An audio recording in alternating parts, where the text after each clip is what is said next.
It's the best of times, not the worst of times. That's what we should be telling ourselves. Welcome to Red Pill Diaries. I'm Craig.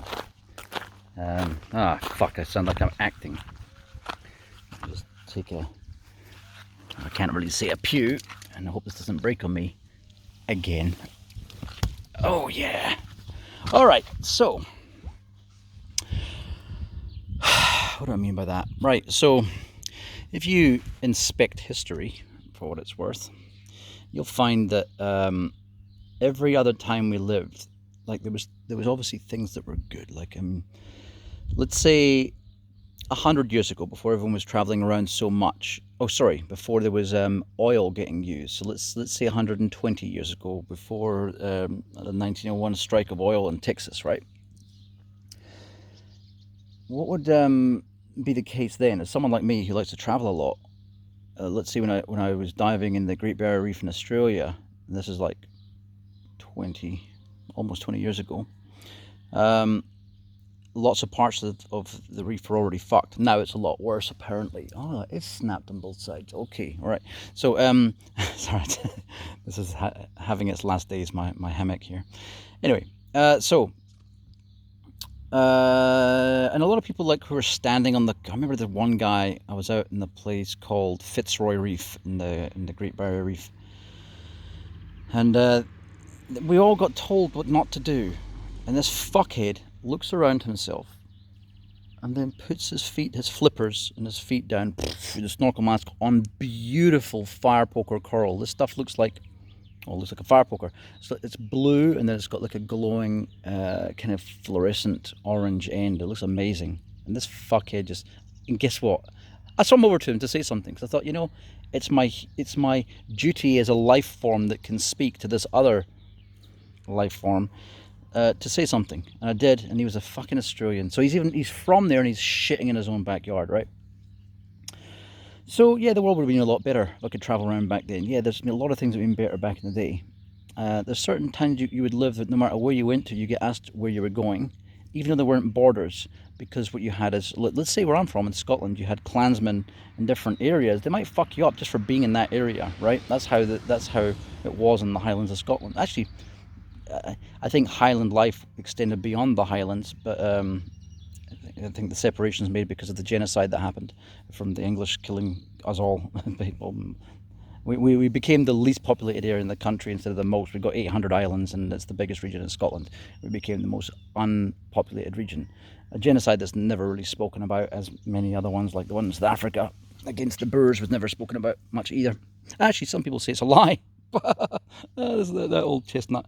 Anyway, so you got all these times in history you could think, oh yeah, there's good things, but there's also bad things. Yeah, the bad things actually outweighed the good. And I'm not talking about things like penicillin. I actually think that penicillin was one of the worst discoveries ever made, because it's next to the discovery of oil, is one of the main things that led to the overpopulation that we have. And I know that there's a religious woman who watches this channel who doesn't buy into the overpopulation thing. Neither do I, but the current... it's not about the current paradigm that we have necessarily. It's about the way that paradigm utilizes space, and the way it utilizes space, we are overpopulating. If we lived a different way, we wouldn't be overpopulating, but we are overpopulating because of the way that we're sucking water. Like if you look at California, for example, you look at Australia, all these places that I've lived that are fucking barren, dry areas, like in Georgia isn't that dry, but a lot of things about America, all around America, or other, that was like, with the exception of probably Colorado, was so spoiled. Even if you didn't notice how spoiled it was spoiled. But from a life point of view, as far as collectively humans fighting against the system, which has always been there. The system might have been the church before. I've spoken about this in many videos. Might have been the church. Might have been whatever, the empire, the emperor. It could have been the kings and queens, monarchies. It could have been oligarchs. Could have been someone like Genghis Khan, whatever, right? And to fight against that, it was a losing battle. Julius Caesar, that kind of thing. You're just not going to get anywhere. You're going to get probably murdered. You can't even have a voice. So from that perspective, even with all this woke bullshit that you can turn away from, you can decide not to go on Facebook and get arrested. Because that's another thing you can think that today's world, oh my God, you can get arrested for this. Oh, isn't the world terrible? Not if you decide not to use Facebook. Now, I know that's a cop-out. I'm not excusing the system. I'm not excusing what we have around us right now. But what I mean is, if you are smart enough to identify risks, as we have been able to do all throughout history, I better get a beer, then you should be able to identify modern risks. Modern risks, for example, for a man approaching a woman. Now, for many, many years,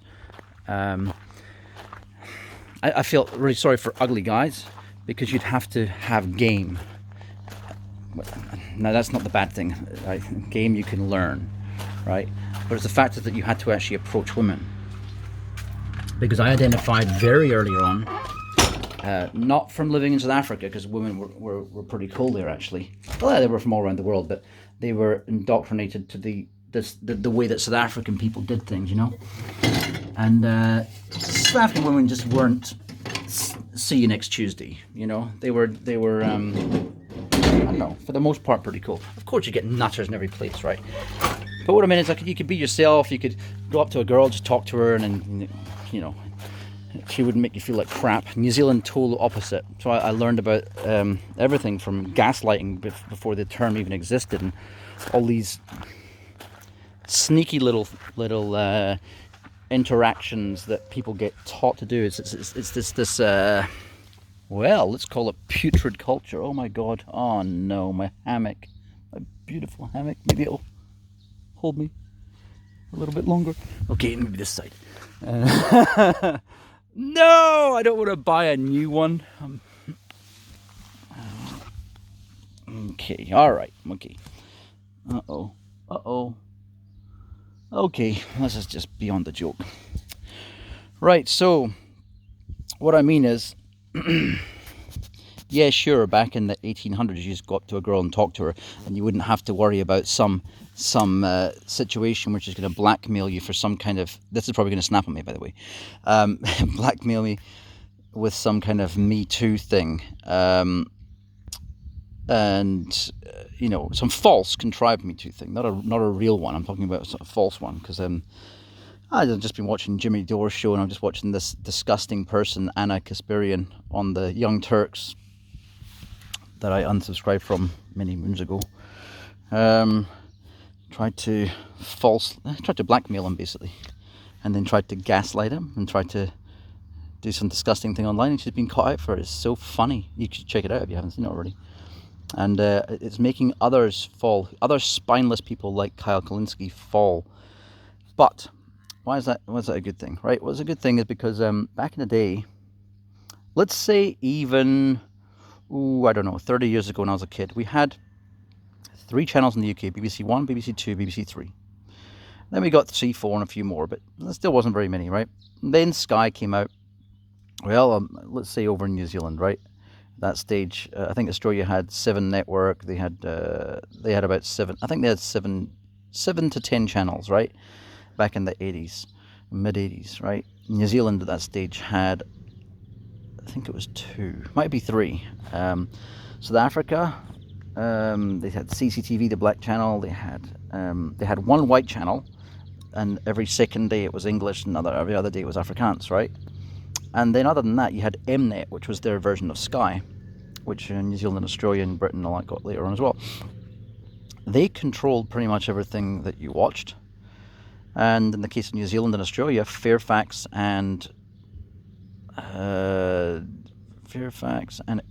Australian Provincial Newspapers, control pretty much everything on print media, including bus shelters and all that sort of stuff, and what do you call it? Billboards. Hope this doesn't snap while I'm drinking my beer. Okay, so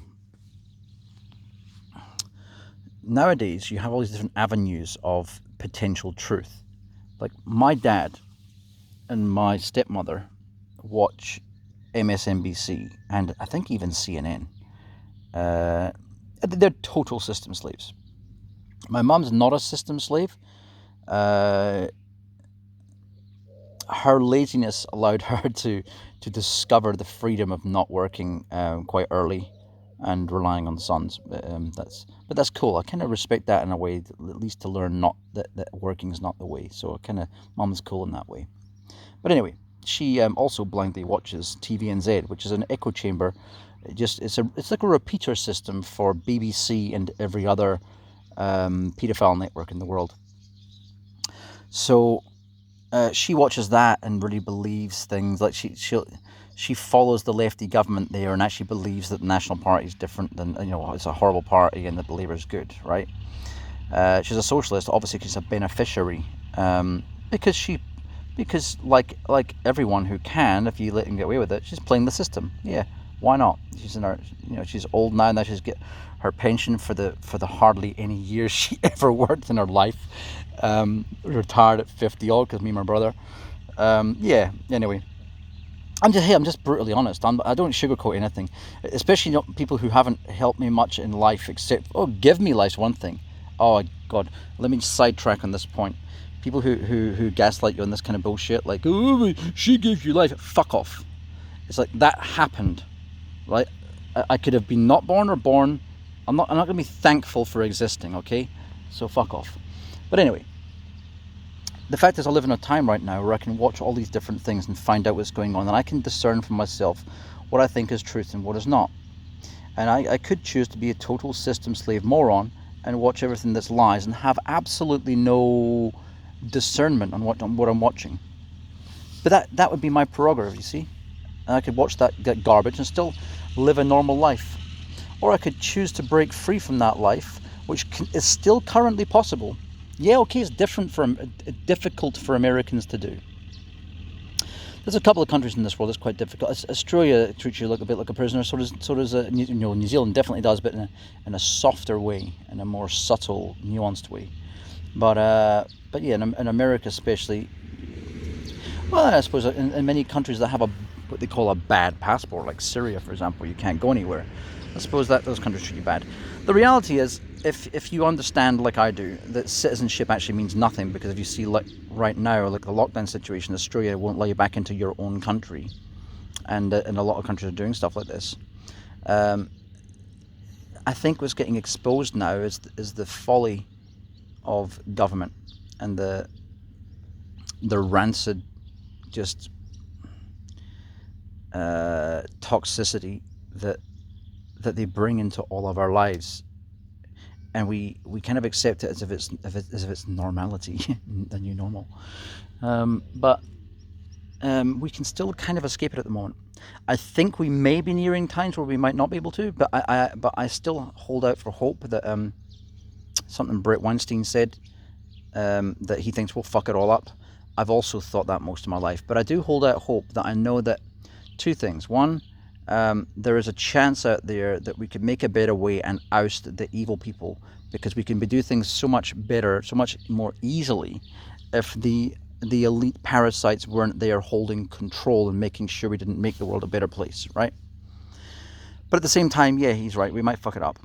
And whatever way, producing too many people, sucking off the earth too much, doing it in a way where, like when you grow corn every season in one field and it turns into sand after 4 years because you didn't do a rotation crop. And instead of just doing corn here, move over there, and move back again, move back here, you just do one field and then rotate. This is what happened to my uncle's farm in Rhodesia or Zimbabwe years ago. And Mugabe wouldn't let him turn it into a education centre. So now it's desert for miles. And then the shack that the family that took his house that he built himself, and is a mile down the road with burnt floorboards and stuff like that. Well, I would say it's nothing that probably crumbled. That was in the 70s. But anyway, so yeah, my point is, the time we're living now, there still is the opportunity to be free, and it still might continue for longer. And we might end up with a better future than we have right now. I still do believe it's possible. I think it's more likely possible if we get to the stage where we have personal transport vehicles. By that I mean things that can indefinitely live in the ocean, right? And not have to go to inshore, so you can travel for miles. Let's say solar power, whatever it be, submarine, yacht, whatever it is, with solar powered yacht, whatever. or preferably something that can go through space, or some dimension jumping craft. But when we have one of those three things available to the public, that is when they lose their power, especially if they can't just nuke you with some weapon that the system paid for. I mean, that the tax slaves paid for, and they were able to commit terrorism with. So, contrary to popular red pill belief, I actually think we're living a fucking good time. But then again, I've chosen to unenslave myself. And if you haven't done that yet, you need to ask yourself, why haven't you done it? What are the barriers to your unenslavement? And what can you do now? I mean, it's maybe a bad time to start planning now, but hey, just remember that no matter how much money you've got in your pocket, you can always walk. No matter how hard things seem, wild animals can get... What makes you less intelligent and less capable than a wild animal? So once you answer that question, which is obviously nothing, then you'll realize that you actually have a lot of potential, or the total ability to unenslave yourself right away. You can just start walking. I know it's not as simple as that. I don't want to delve into that one. I have spoken about it in previous videos. But so yeah, I just wanted to talk about the fact that this is an easier time than the past. And the only thing that's really getting in our way right now, and this is the thing where it could go temporarily more difficult, is the closure of borders. Behind that rag there that I keep to stop the sun hitting the bus, I've got a nice bus, nice little land yacht I call it, that I can go anywhere with. And now I can't go anywhere with it so easily without a stupid test or something like that, because the system has discovered a way. By the way, the other thing the system wants to do is to stop us traveling so much by airplane. This will be why they've vaccinated 80% of pilots in the world. And once they start dropping like flies, then there'll be a shortage of pilots. I'm just saying, it might not happen, but I'm saying let's watch out for that one.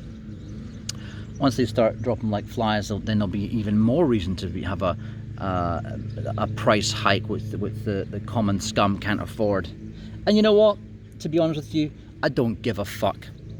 Because the common scum can go beat their feet or get on a bicycle like my friend did and cycled all the way to Poland from the UK. They can do that, you know, because you know what, when I wouldn't say it's like I go to places, if you go to Mallorca or Tenerife or whatever the hell it is in the world, and you see a whole bunch of British tourists, you know, you can just hear them. It's like, oh God, if they actually had to walk a few thousand miles and lose 50 pounds and maybe gain a little bit of self-respect, it wouldn't be a bad thing. But what I don't like is the physical locking of borders, like Australia have done, like New Zealand have done. Want me to pay $3.5 grand to go back and see my mum? Fuck off, on top of the price of a horrendously overpriced ticket. They're basically trying to make you stay in your human farm, right? Again, if you just choose to live in a decent area, and in time, I'll tell you what, look, for the price of the average price of a car, let's say 15 grand, you can get a decent little yacht just for yourself. If you've got a girlfriend, she gets 15 grand, 30 grand, you can get a decent yacht for two people to live in that's already been taken into a dry dock and fixed up. There you go, you got freedom of the world there. You throw away your passport, you're a stateless person, and anyone tries to give you a fine, fuck off. They're not going to put you in jail for breaking one of their rules, like staying in, I don't know, Antigua or I don't know, somewhere in the Bahamas without checking in properly because your radio was broken or something like that. You know what I mean? Just, it's not as difficult to have a life that's totally different than what you might think. And I suggest you look at some sailing channels out there, because this is what I'm going to be doing, and this is what I've been looking at for years and years and years. And had planned to do when I was in my 50s, but now that the world's changed, I've moved that forward to I'm 44 now, moved that forward a little bit. So the fact that I can still do those things, well, yeah, I mean, in the past I could have done those things too, but what, if you think about what it would have been like okay, take this, I don't know, 50 years ago. One is the yacht was far more expensive compared to my earnings. Two was that the technology wasn't as good. Definitely weren't as fast. Let's say I'd be in a monohull going at something like 6 to maximum 10 knots. It'd take an age to get anywhere. It means more food carting around. And piracy spots were in some ways better, in some ways worse. I'd say they were more plentiful, but they weren't as bad. I think maybe it's worse now as Somalia. Of course, the only thing that stops you protecting yourself, guess what it is? Government. Yeah. They won't help you. They'll help a container ship, but they won't help you. Why? The same reason police never, ever, ever help anyone except for a woman that falsely accuses being raped. If a woman's actually being raped or something's actually happening to her, from my experience in life, from what I've seen from my girlfriends and family who've gone through shit, the police are never there when some psychopath is after them. But when it's a nutter, some crazy bitch who's actually a rapist herself, and she actually is an abusive narcissist and is hounding some dude or making someone's life hell or fucking with her neighbors all the time, it's not her here, then the system always jumps into action. I've said many times in this channel, the system's not there, the legal system's not there to protect you. It's there to provide loopholes for the elite, and it's to provide snares for you and everyone else. So anyway, that said, the legal system's been around for a long time, and the effects of it, although you might think they're quite bad now, and they are, look, it's a kind of sliding scale in some ways, isn't it? Because it depends where on the scale you're at. You're someone who gets falsely accused of rape, like what's his name again? McAfee, Johnny McAfee or something like that his name was. A couple of years back by a Hispanic girl. He got sentenced 20 years. He serves 4 years of it, gets out, but only because she went to church and got a guilt trip because the priest kept on telling her and pounding it into her, and it was only for her own feeling of absolvement, not because she wanted to set him free. She would have had him in there forever. To stop her friends looking down on her, she said that he raped her. Piece of shit. All too common story. I would say that more women who say they've been raped haven't been raped than women who say they've been raped and have. But that's also because I would say there's a big percentage of women who've been raped who won't even say anything, sadly, right? And that'll be often because many of those would be mathematically, obviously, because the amount of women who falsely accuse rape make so many people out there automatically expect that they're lying. And that's why they have the hashtag I believe all women. And that's why you've got to say, I don't believe most women. I don't believe most people on anything, right? I've seen the most horrendous things, not just happen to me, but happen to many other people around me in many countries, because I've been to a lot of countries, right? So I've seen a lot of things, and it doesn't... Not much changes anywhere. A few things do. Culture does instill a little bit of more morality. The countries that have lost culture through multiculturalism, that's dilution of culture. Let's respect all these cultures, but let's not respect our own. Let's dilute our own to the point that it disappears, and therefore we lose morality, and therefore our society starts breaking down, like right now. But that breakdown is a very good thing. It allows people to break away from groupthink a little bit more. Even though I know that everything that I'm saying here sounds double-edged, it sounds contradictory, but stick with me, or don't. But basically, take for example the dating thing I was saying before, right? So I worked out, like I used to go out with a few chicks in South Africa when I was like 15, 16. I get to New Zealand, I quickly learned that you can't just talk straight to women. They want you to lie in that country. They want you to lie a lot. Very Western indoctrination. Of course, they want you to lie in America and the UK, but it's different. New Zealand's just so... Oh, that's what it is. They're indoctrinated. They were the social test bed in the world for misandry, for man-hating, for taking feminism and destroying feminism, turning it into misandry, which the third and fourth way feminism is. It just means we hate men. And some women join it because they don't understand that. Some women join it because they understand that, because that's what they're all about. Okay. So that allowed me to get to a stage where I just didn't crack onto women anymore. Okay, it meant I didn't get laid as much, but I've still been with a lot of women in my life, so it's enough.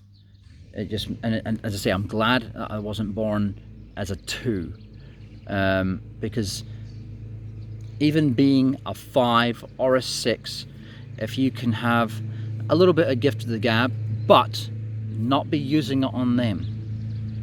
Okay, one time in Australia, a girl, Leah Walsh, one of the hottest girls I ever shagged in my life. I still know her now, actually. She, when she came up and spoke to me first, but it's because I was kind of ignoring her because I couldn't. To be honest with you, it's a little bit of shyness, because I thought, damn, well, it's a mixture of game and shyness. One is she's so hot, I thought this is going to be intimidating to approach this girl. She's fucking stunning. Another thing is because I had the excuse to talk to the other chick who I was playing pool with, her fat friend. I just acted cool, so I bounced my coolness off her fat friend. And she, what's her name again? Karen or Kate or something like that? Anyway, it doesn't matter.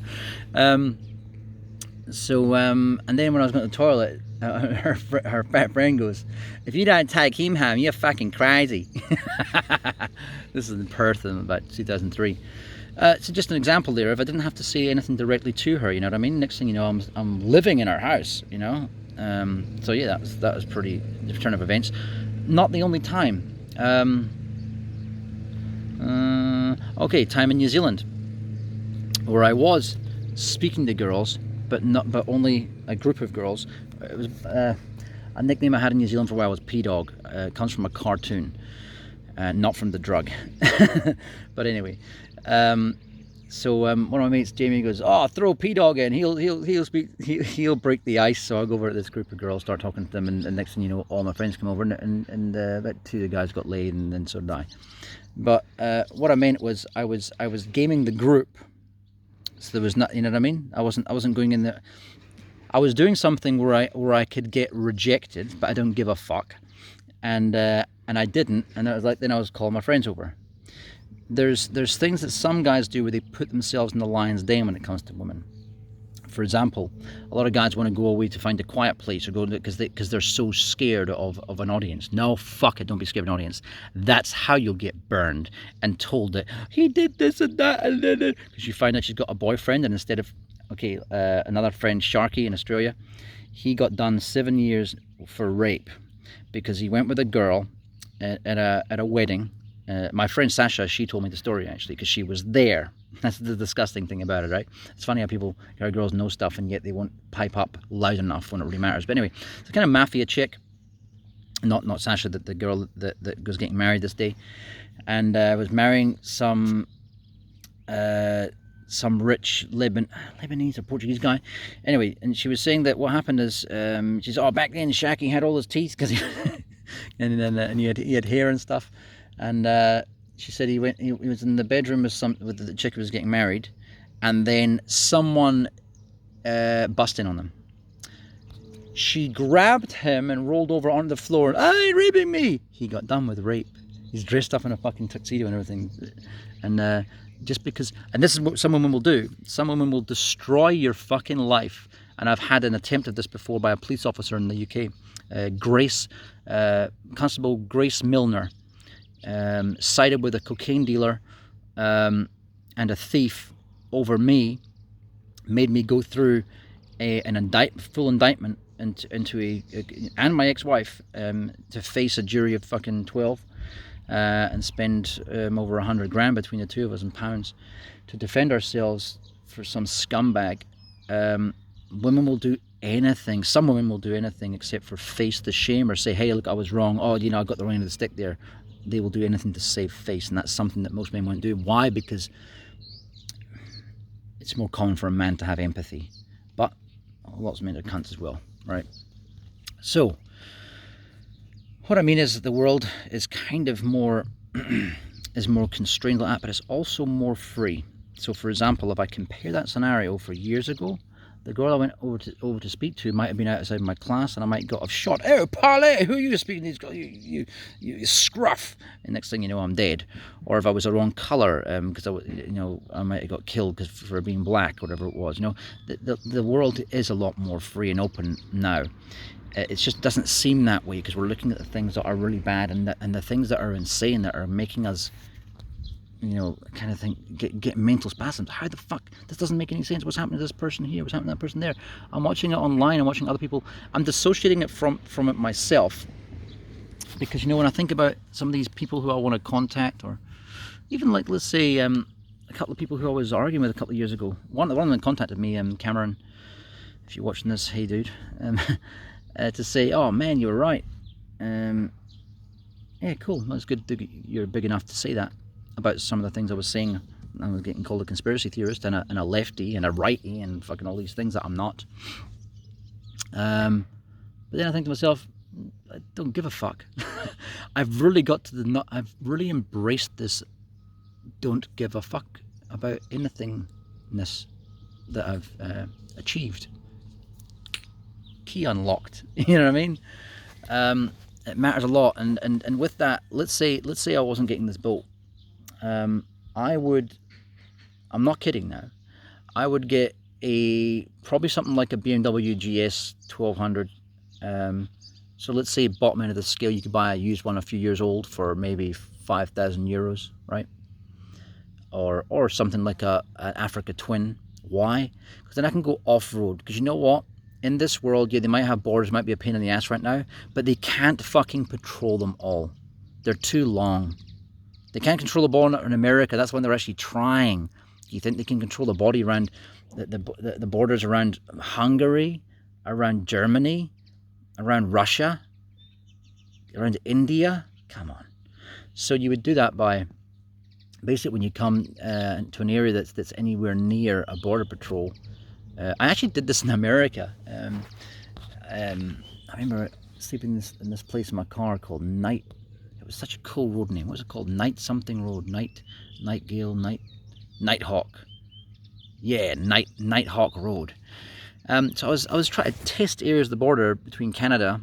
I did it all the way up from Wyoming all the way over west. Montana? No, sorry, Montana on the border, and all the way out west to more Washington. I was testing the border in different areas. There are areas you can cross if you had a dirt bike, and they wouldn't have noticed you because they're like valley areas they couldn't possibly see you coming through. So there's tons of areas you can cross, and that's what I would do now. Because I mean, I've got a Honda Goldwing, and obviously I've got the same problem as the bus. I couldn't just freely travel between Europe right now because these fuckers want a PCR test.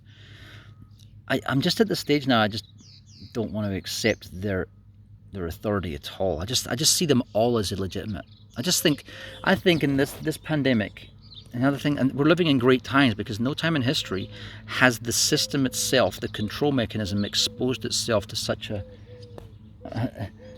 profound extent. It's quite amazing.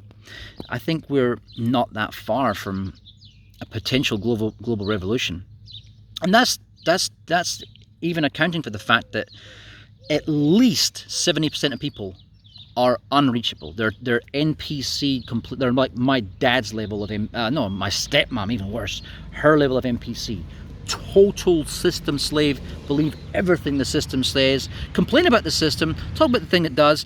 So point out and even realize the fact that even when they were living in America, that they went to and they had an illegal war with Iraq for weapons of mass destruction doesn't exist, and that the government spends all your taxes on weaponry but yet still conform. Fuck them. I refuse to conform. I did pay my taxes before I left because I don't want to be looking over my shoulder for the American government because they are the alpha terrorist of the world. I don't want to fuck with the alpha terrorist. But I bet when I go back to America, I bet they'll invent something. Whenever I go back and visit, they'll invent something. It could even be to my crypto, which I owned before. I owned more crypto going into America than I did when I left, and that's not because I sold it. All right, but they want to come up with tax laws and retroactive tax laws, and that's when I decided, no, I'm checking out this society. This society is not just a terrorist nation that I've discovered that it is, but it's domestic terrorism against its own people, and which is something that people like myself always said would happen. If you allow it, if you turn your back on what's happening to the people in Syria and Iraq and Afghanistan and all these other places, then before you know it, it's going to happen to you. There's this. I don't want to repeat that saying. They came for that. Doesn't matter. So yeah, I still believe we're living in fantastic times, even if my hammock is his left legs. I can fix it. And that's why I think we've got to keep optimistic about things. And if you're trying to make your way in the world, just remember that sometimes it's better to take a little bit of loss to get the biggest gain. And that means, for example, if you're sitting there trying to save up money and squirrel it away, you've got 10 grand saved, just for example, and you think, oh, well, it's kind of enough to do what I want to do, but if I get here and do this, and maybe I should invest it in this. No, don't take big risks. Take slight risks, but don't go all in on any one thing. But take big risks with a percentage. Let's say 10% of your wealth. Take a big risk with it. If you think that risk is got a risk reward ratio that could actually set you free, right? And the loss of it doesn't actually fuck your plans up, right? It's all about balancing things, but also to think, oh, I'm going to take a new job, I'm going to move to this new city. Just why? Just start your new life, whatever you decide that your new life is going to be. Do anything to start it as soon as possible, because the other things will fall into place once you start that new life. That's all I want to say, really. We're living in good times. Times could get a lot better. Whether the world becomes better or not, and whether things start to actually improve and people start to wake up, I don't care, because I've woken up. A lot of people I know have. I don't need thousands of people around me. I don't even need the 30 close. I've got about 25, 30 inner circle close friends. Of course, I've got hundreds of God knows, thousands of acquaintances. But as far as close friends, and I would say my extremely close friends number 8. So there you go. 10, sorry, 10. And that makes me very, very wealthy from a friend point of view. But even then, you know what? I don't need them. I'm glad to have them. It's really good to have people in your life that you can actually communicate to and not feel that you're alone, because they're all smart people that can have a conversation with. They're people who actually get out their fucking bed at 5 in the morning to help your ass out. So it's a bonus in life. Because one of the other things you should do is get happy with your own company. If you're a single person, don't even be looking for someone to share your life with until you're happy being alone. Women or men, especially women, you need to learn to be alone and be happy with yourself before you actually are likely to make anyone a good partner. All right, I'm gonna leave it there. Cheers. Have a good one.